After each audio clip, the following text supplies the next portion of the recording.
Welcome home to USA Global TV and Radio, a place where dreams take flight, with authentic storytelling, diverse perspectives and meaningful conversations, where global stories unite and bridges are built beyond all borders.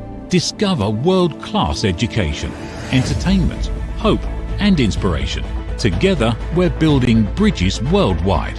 Subscribe to our channel, USA Global TV. Download our app, USA Global TV. Be our guest or join our team. Visit usaglobaltv.com.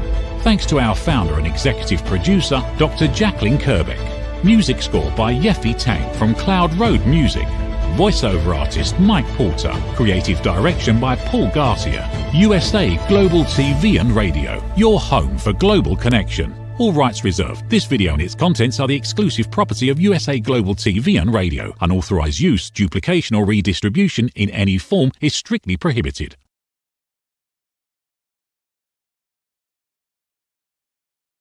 Howdy all, red.olaughlin here.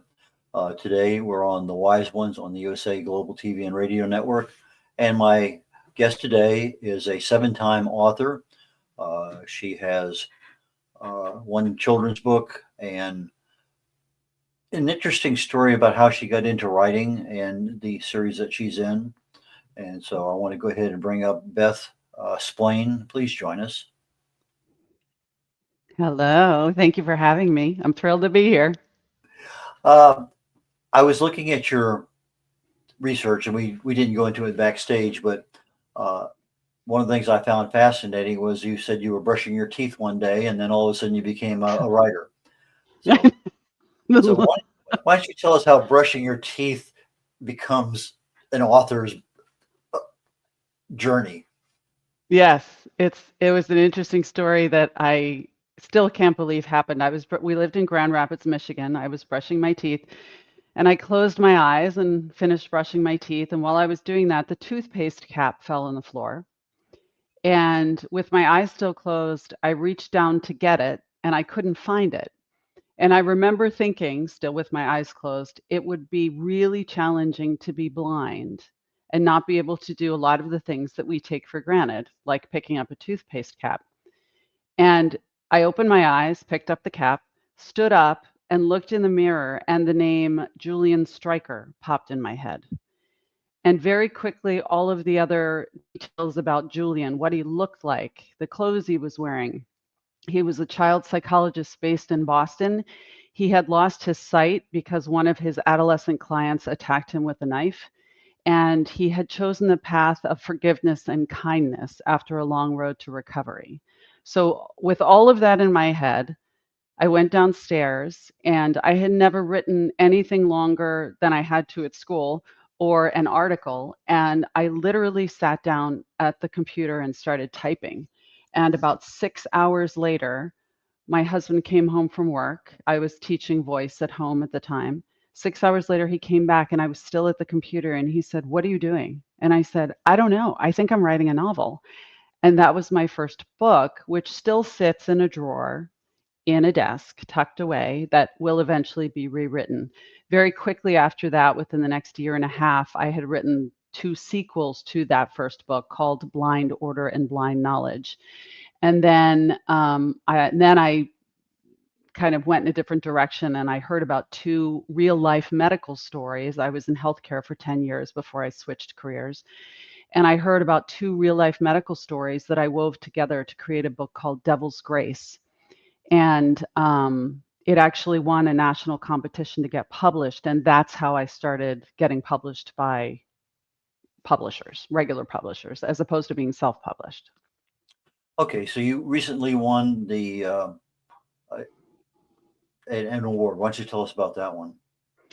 So my most recent book, Pleasure to Purpose, The True Story of Sex Worker Scarlett Pereira, came out in early January.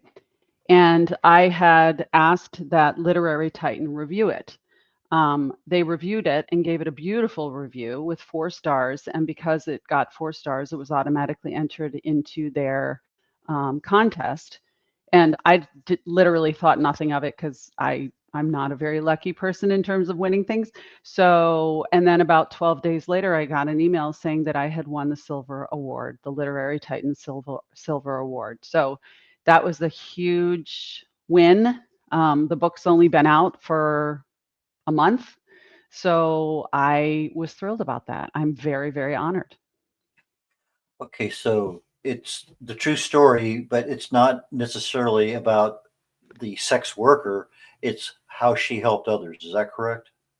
It's actually her story. And how I came to meet her is interesting. But before I get into that, assuming you want to know about that, it is her story. It's about 5 months out of her life. She does what she does, though. Primarily, she spends most of her money on saving hospice horses, horses who are otherwise, they're dying usually when she gets them, and she takes care of these horses like they're her children, and she is one of the most empathetic, compassionate, kind people I've ever met. And go ahead, were you going to ask something?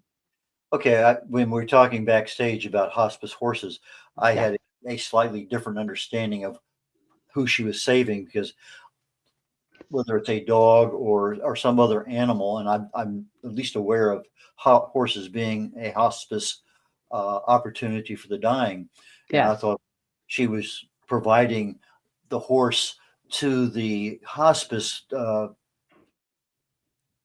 Patient. patient. I was Yeah. thinking client. I can't think what's the That's right word. okay. That's okay. Happens to me all the And time. so, okay, so these are horses that have been involved in hospice over time, Yeah. and they are in their last days or whatever. And so she is nourishing them and treating them and with kindness and everything else. Yeah. Okay. In fact, I was just on the phone with Scarlett, that's her name, this morning, and I said, "How are you?" And she goes, "Well, I'm pretty good, but my horse." And she was telling me all about her most recent horse. And so, I'm thinking about her and the horse now. But she doesn't have any children, human children, but these horses and her animals are her babies. So, yeah. Hmm. Okay, well, let's jump back into your first book that's in your drawer that you wrote the sequel to. Yeah. How? Okay, you wrote for 6 hours. Obviously, you wrote a little bit after that, Yeah. and you decided the book was never published. No, not yet. It will Okay. be. So this is going to be a prequel to the books that are already published. Yes. Okay. So you've Yeah. already written the prequel or most of it. Yes. Now you have the next one and the next one. How long did the second book actually take to write now that you already knew the character and what was going on?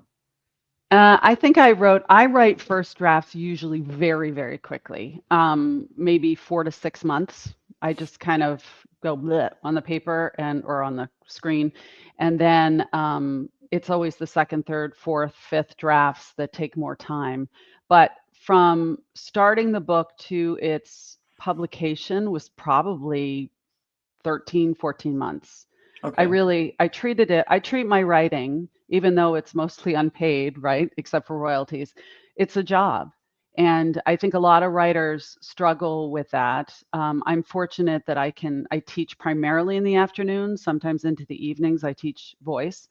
So I have a lot of my mornings free, and that's when I devote time to writing or marketing. So So the afternoons are filled with do re mi fa si la ti do whatever. nice. Yes, exactly. Right here. Got it. I'm sitting at my piano. So let's talk about your voice for a little bit because I think there's a little bit of a combination because when you're singing, there's music, there's interpretation, there's a lot of things going on in the brain at the same time, and you also have a similar way when you're writing. You have that location, the clothes. I mean, I think there's a lot of similarities. So tell us how you fit into that similarity between your vocal life and your writing life. Well, that's a very astute observation, in my opinion, because I tend to write from the inside out as opposed to having something influence me from the outside. I tend to have something hit me from the inside out.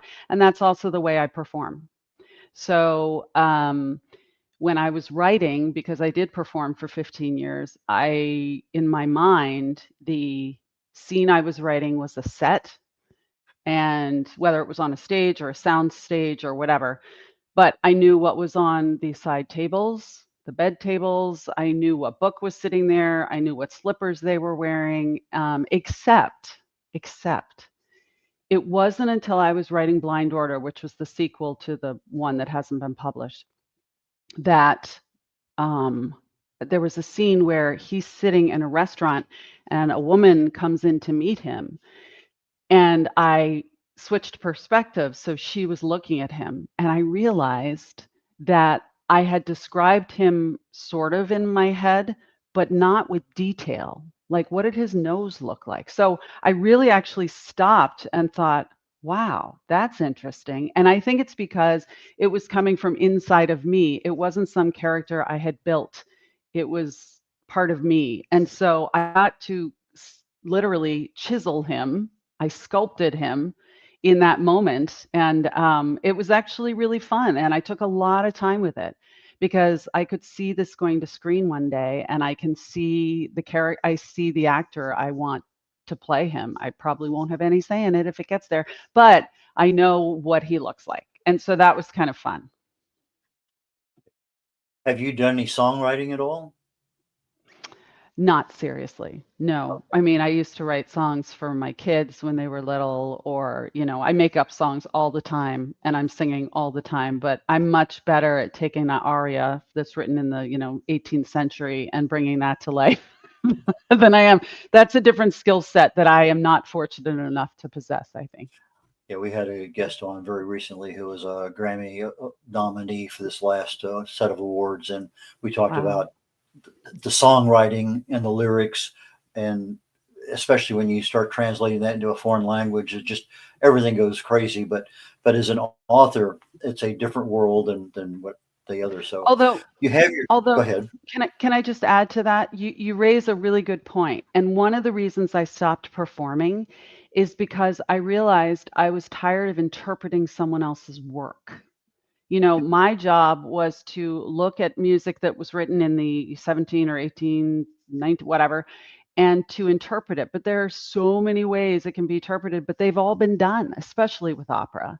So I remember feeling frustrated that I wasn't creating something. I was creating a character when I played Carmen or Delilah, but it had all been done.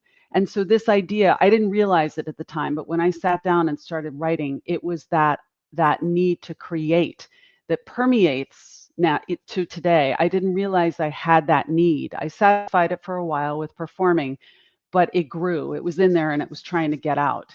And that's what writing is. Writing is creating worlds that didn't exist before you put your fingers to the keyboard. And that's really exciting to me. Well, let me ask you a personal question. When you're doing an opera and you're singing, how do you get your voice or your lungs so full of air that you can not only sing but sing for a long time? That's always intrigued me. How did you develop your ability to do that? Opera often doesn't use microphones. If there are mics, they're taped to the base of the stage at the lip. And so it's really imperative that you have an ability to project. And power really comes from not your chords. Your chords are simply the vehicle over which the air passes, right, to create sound. Power comes from lower down in the barrel. I call this area like the entire midsection of the barrel. So when we breathe, we start at the bottom and we fill all the way up to right at the top of the rib cage. Up here should not move. We don't need to lift up there. A good singing breath does not do this. A good singing breath is that, and you did not see this move, hopefully. So, and once you take your great breath, trained singing is not about how you use your air, it's how you conserve your air. So it's in the conservation of air and the actual action of kind of pushing out with your ribs and your muscles in your midsection that keeps the support solid so that your sound, as it travels hopefully effortlessly over the chords, can then resonate in your head and in your chest cavities. Does that make sense? Oh, absolutely. Thank you so very much. I appreciate that a lot. Sure. I remember in the movie The Right Stuff, they had the astronauts there from the Mercury 7 program, and they were blowing and keep something equal. And one of them wanted to break the record. They just went right past whatever the record was, and he quit. And then all of a sudden you hear bubbles coming from somewhere else, from somebody else. That's continuing. Exactly. It's fun. Actually, there's an exercise, the hissing exercise, that if you can hiss out for 20 seconds, basically consistently, that's like a good thing. So it's not quite that simple, but it kind of is. So anyway. But oxygen is such an important part of our bodies. It's amazing how many of us do not know how to breathe properly, and then as we get older, our ability to breathe becomes less and less, and it actually becomes a contributing factor as we get really late into our lives. But let's get back to our writing and everything else, because That's okay. we have a blind thriller, and then I also know you write a little bit on some World War II stuff. Is that true? Yeah. So when I wrote the medical thriller that won the contest, I already had in my head. In fact, while I was in the contest, which lasted a couple days, I wrote the first chapter of a book called Swan that ended up being called Swan Song. And it's a story about an opera singer who rises to fame in Nazi Germany and becomes the obsession of Adolf Hitler, who was a huge opera fan. She doesn't know it, but she discovers she's a quarter Jewish, which puts her on Hitler's radar. But she's become a real diva in Berlin. She falls in love with Hitler's real life nephew, William Hitler, whose kids still live on Long Island, and they had 4 boys, 1 died. So the 3 sons of Adolf Hitler's grandnephew still live on Long Island. And so she falls in love with him. They get engaged and they decide to go back to England where Willie Hitler grew up. Adolf is very, very jealous. And so he ends up kidnapping Ursula, the opera singer, and sends her to the artistic, quote unquote, artistic concentration camp. Willie ends up going to England and then traveling all over the world to find her. So the first half of the book is her rise to fame and Hitler becoming obsessed with her and her getting engaged to his grandnephew. And then the second half of the book is Willie searching the world for Ursula. And spoiler alert, he finds her. But in what condition? Now you got to read the book. So that was that book. Yes. Interesting. You're pulling in the character of a singer into your books, so you're using singing and writing. Uh, Yes. and you had a momentary point in time dropping a toothpaste cap that left you blind for a few seconds. Uh, I can see 3 or 4 books down the road, you're going to have something else that's wild and crazy out there. Yeah, it's funny how life imitates art imitates life. There's a reason that saying is a thing. Um, because the second World War II book is called Steel Butterflies. And there it is on the left. And a friend of our family's was 16 years old, real person. Her real name is Solange Baumann. And she was 16 years old when the Nazis invaded Paris and they took over her parents' house right outside of Paris. She and her parents moved into the servants' quarters and she was required to cook and clean for them, even singing at night, playing piano and singing in the salon with some of the officers. So she ended up during that time becoming an officer with the precursor of the CIA. She ended up becoming did I say an officer? A spy. She ended up becoming a spy in the CIA. And she actually knew Wild Bill Donovan, who was the founder of that organization pre-CIA during World War II. And so she carried secrets. So she started, as she aged, she was telling the family some of these stories. So I started taking notes, and that ended up being Steel Butterflies. I wrote the book without her permission because she was so scared that someone was still going to come and kill her when she was 97 years old. There was a man apparently in her town who knew her past and would kill her if he knew who she was. And at 97, this was still such a real fear for her. She was literally on her deathbed. And I said, "Can I read you something I wrote?" And I read her one of the chapters. And she smiled and she said, "Oh, that is so beautiful." She had a very French accent, even at 97. So I ended up coming back a couple times. The last time I came back, she had turned 98. And I asked her if I had her permission to publish the book. And she granted me permission. And she died 3 days later. So this book about a 97-year-old World War II operative befriending a biracial 15-year-old girl. They're 82 years apart in age. What could they possibly have in common? But they have many things in common. So it's really about their friendship and the secrets and stories that are revealed in that friendship. So that's that World War II story. Beth, we're going to take a quick commercial break, and we'll be right back. Okay, great. Meet Dr. Jacqueline Kerbeck, President, Founder, and Chief Listening Officer of USA Global TV and Radio. She is a certified life, career, and executive coach. Dr. Jacqueline is the Amazon #1 best-selling author of Behind the Green Screen and Adversity to Awesome. As the listening mentor, she teaches children and their families how to listen at an elevated level through the book series titled The Amazing Adventures of Lady Ella, the Listening Mentor.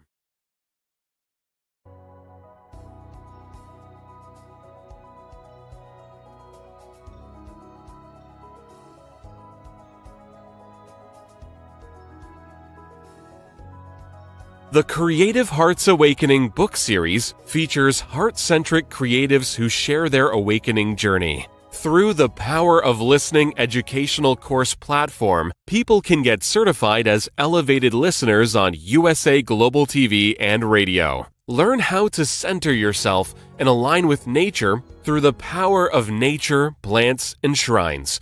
The Journey of Chakra Psychology course will educate you on the chakras and their meaning. The Intuition of the Heart course will help you understand how to trust your intuition. Learn how to face the shadows of self and understand the impact of following trends and materialism. Set boundaries and ask for permission to help establish better relationships, deeper connections, and more authentic conversations. Take your communication expertise to a higher level with the course for curious humans. After all, we are not robots. Looking to start your own podcast platform? Get everything you need in the Podcaster Pro package with Dr. Jacqueline Kerbeck.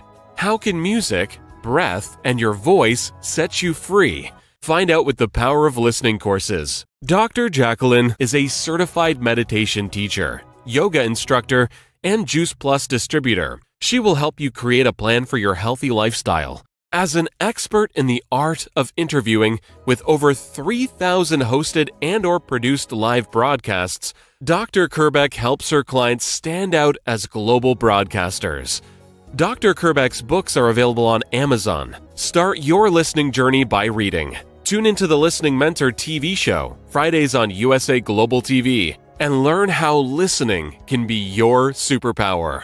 Dr. Jacqueline Kerbeck, MBA, DBA, Certified Holistic Life, Career, and Executive Coach, Certified Yoga Sculpt Teacher, Certified Meditation Teacher, The Listening Mentor, Singer-Songwriter, Founder, President, Chief Listening Officer of USA Global TV and Radio. drjacqueline.com.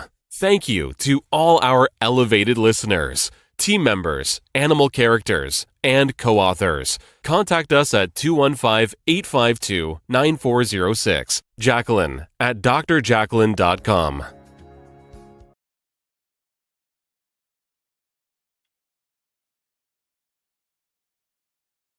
Howdy, Red O'Laughlin here. We're on the Wise Ones on the USA Global TV and Radio Network. We have our guest today is Beth Splaine, and okay, back to normal now. Anyway, Beth, please join us back here on the Wise Ones today. A couple things not related to writing, but to your background a little bit. You had a Great Dane. Do you still have a Great Dane? No, he passed. We actually had 2 Great Danes and an English Mastiff all at the same time, Tank, Hannah-Bean, and Moose. Yeah. What was the last one? Moose. Moose? He was the big Great Dane, yeah. My first dog, Cocker Spaniel, was named Moose. Oh, that was my mom's nickname in college. Well, I have a She was sister. this big. I had a sister named Spider, but that's another journey down the road. Yeah, we had temporary custody for a short while of a mastiff, 184 pounds or something. Yeah, that was Tank. I share some of your joy there. But another one I wanted to talk about very briefly was you had a water heater explosion that disrupted your life for a while. Yeah. Well, how do you know that? Was that in an article or something? It's in one of the things that I do my research for the Oh, people coming up. you're good. Yeah. And because we had a water heater explosion next door that the house burned down. And Oh my goodness. nobody was in it. Nobody got hurt. My And goodness. I actually had my house rented at the time. I was living in New Orleans. But I get this call saying your house burned down. I said, oh, okay. And by the time I finally got around to our management person who was taking care of things, no, it wasn't your house, it was one next to you. And then when we found out, and it set their foundation for a couple of years, but you had a couple of weeks of inconvenience or longer. But I just thought that was interesting because it's something that was very near and dear to our home because it was next door. Yeah, I get it. We had it's funny what yucky stuff leads to good stuff all the time. And we had just moved into this beautiful house in Grand Rapids, Michigan, and I was vacuuming the dining room floor, and there was water on the floor, and I was like, "That's weird." And then something dripped, and I looked up, and the ceiling was really, really dripping, and I was like, "We were there like 4 days." So I ran upstairs, and it was just the whole thing was just coming apart. And so I ended up calling a plumber, and they came out, and they said, oh, well, it's more complicated than this. We have to rebuild, blah, blah, blah. We had 14 family members coming in from the East Coast to stay with us for a week or two. So, I mean, it just was very stressful. We had just moved in, I still had boxes. And I would always go to the piano when I was stressed, I would go to the piano and just noodle around or pull out a book or something. And the head plumber, they were at our house for like 2.5 or 3 weeks. And the head plumber is the one who came to me and he said, I know you're stressed because you're playing the piano. And I looked at him and he said, I figured that out about you. Well, he and I ended up becoming friends. And like for the years that we lived there, he would just come over and bring me donuts just to say hi because he was a nice guy. I mean, and so the most wonderful things come from the yucky things. So that's my water heater story. Yeah. Okay. It's interesting how those things evolve over time. Yeah. Because, but we all handle stress differently, and Yeah. that's actually going to be the topic of my next show immediately following this one is stress and what can we do? What would I do? It's a good one. Getting back to your journey as an author, you didn't publish the first book. Did you get it edited at all, or was the first editing journey the second book? First editing journey was the second book, and the next 2 books in that series were self-published. One was through Amazon, which was great, Create Space. The second one was through I can't remember. I'm blanking on the name, which is probably good because it was not a great experience.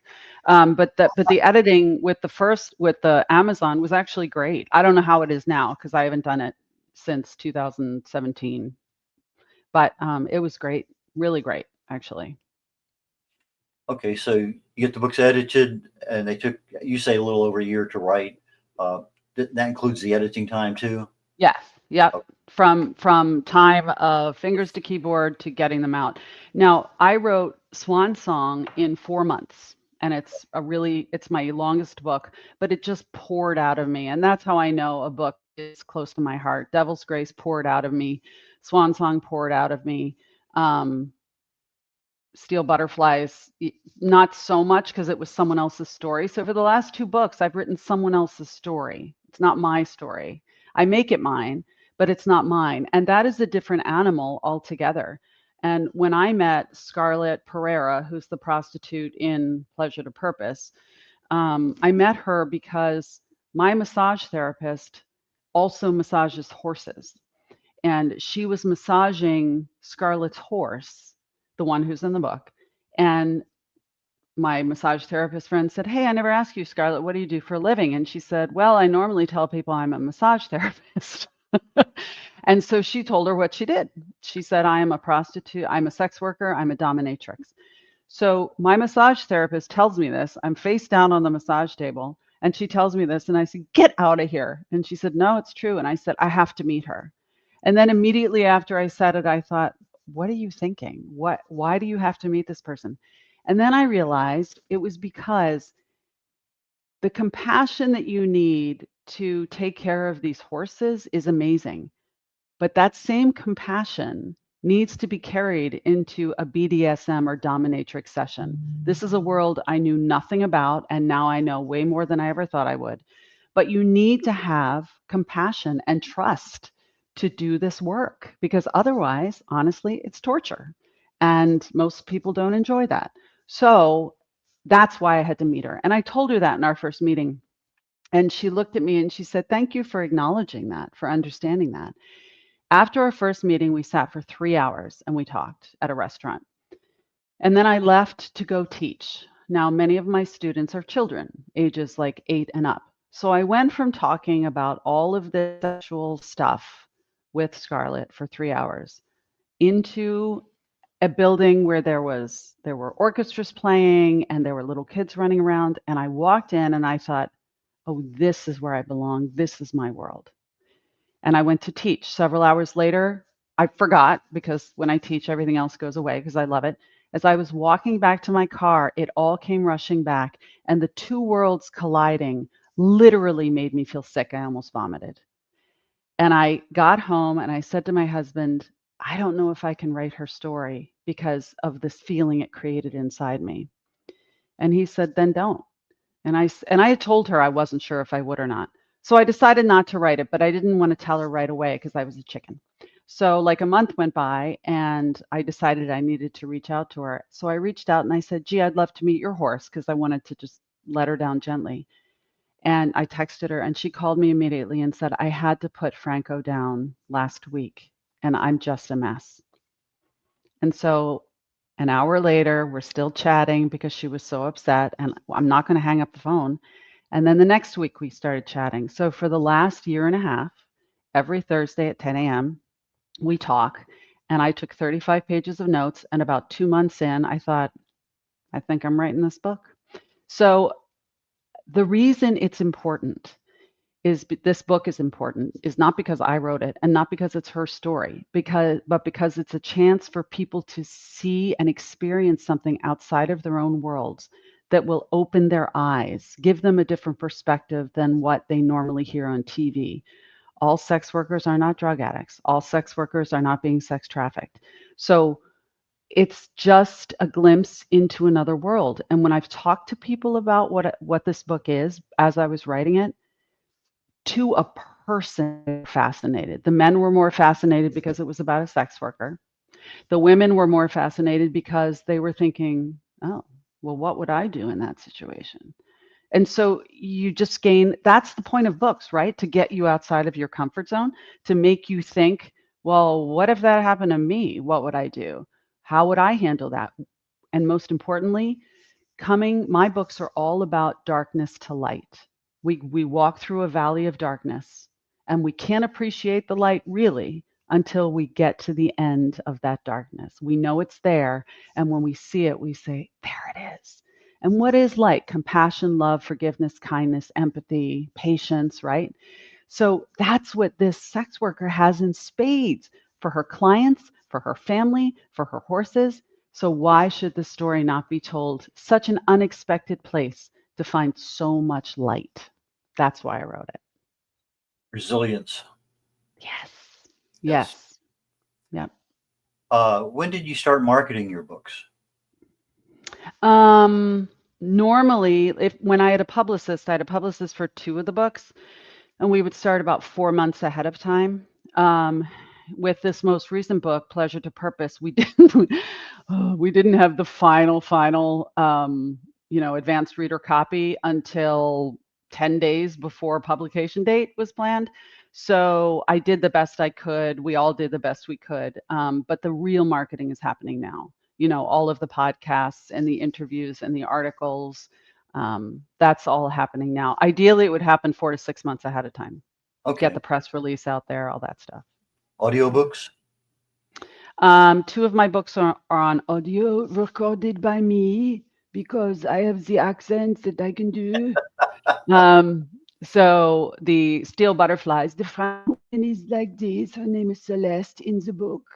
And Devil's Grace I also recorded. I tried to record Swan Song, but I recorded 2 chapters and I was so physically disturbed by doing Hitler's voice. First of all, I had to research Hitler's voice. It's very hard to find video where he's not screaming. So, because he has some real conversations in the book. So that took a while, and I tried my best to imitate it with the German accent. Yeah, we do the German. We talk like this all the time when we are doing the German. And but 2 chapters in, I felt physically sick, and I was like, I can't do this. I can't do this for an entire book. And so if someone wanted to do it, that would be great. I wasn't going to pay someone to do it when I usually can do it, but it was a small publisher, and they couldn't afford it either. So that one's not on. So the 2 that are on audio right now are Steel Butterflies and Devil's Grace. I'm hoping to get Pleasure to Purpose on audio because there's a lot of juicy stuff in there that could be really interesting. I was like, as I was typing, I was thinking, my mother, God rest her soul. I was like, oh God, my mother. When I wrote Blind Order, there was one sex scene in there, and I was like crazy about it. I was like, oh my God, I can't believe I have to write this. My mother's so embarrassed.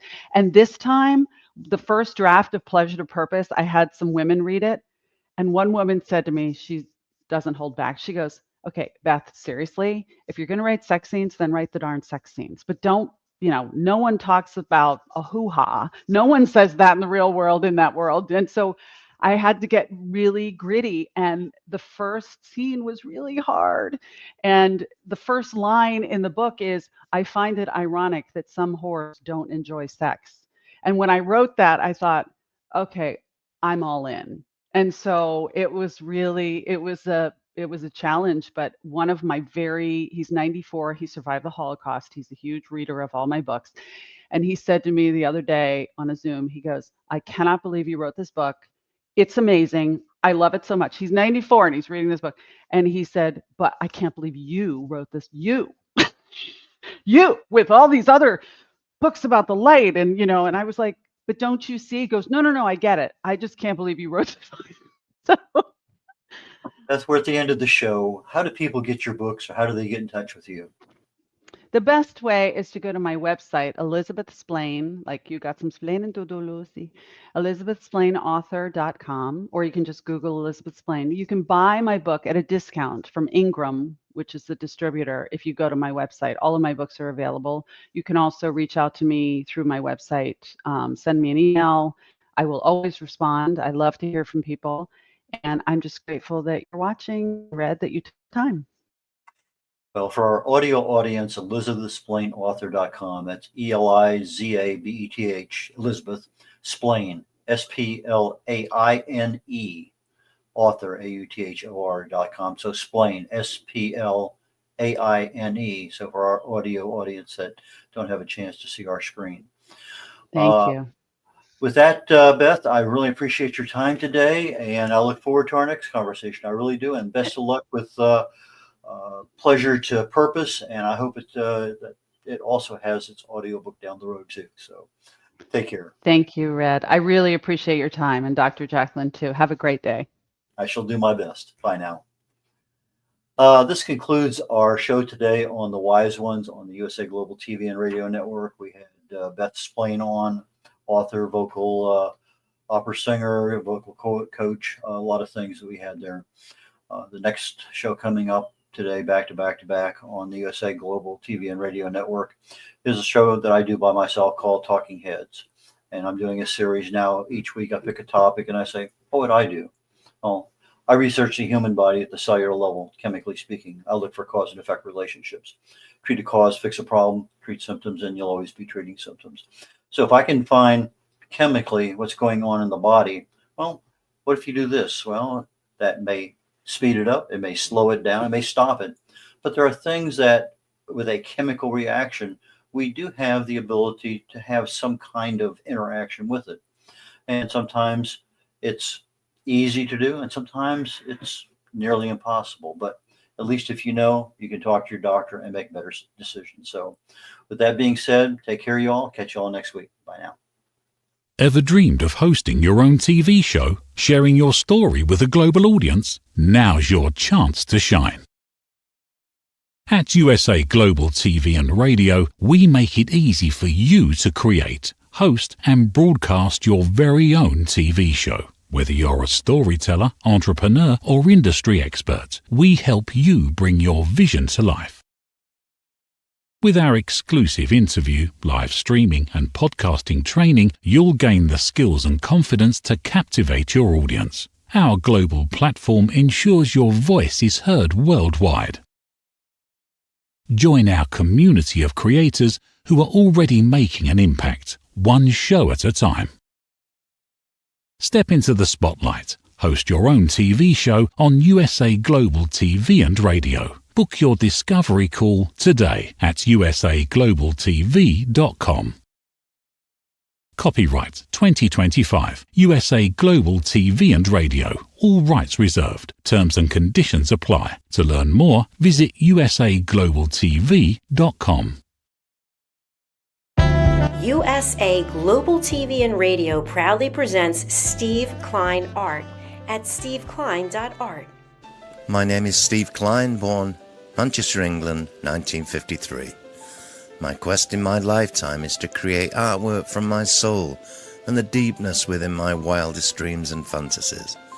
In 2012, my heart stopped when I was given too much anesthetic for a minor knee operation, and this near-death experience took me to another multidimensional world, an out-of-body experience, and I was given the gift of being blessed by an overwhelming, burning passion to become, for the very first time in my life, an artist with an eternal, passionate desire to bring my art, which I've named multidimensional, subliminal, freeform art, to the world, as only 3% recover from what I experienced, and now in my golden years want to release my cosmic, vital energy through my art to allow people to be a part of my cosmic dance.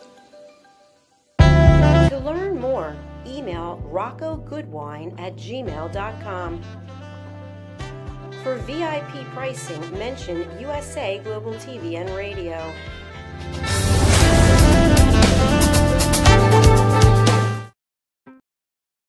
Thank you, viewers and listeners of USA Global TV and Radio, for joining us today.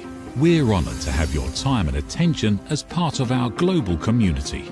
At USA Global TV and Radio, we believe in the power of authentic conversations, meaningful connections, and creating a world of possibilities together. Want to be part of something bigger?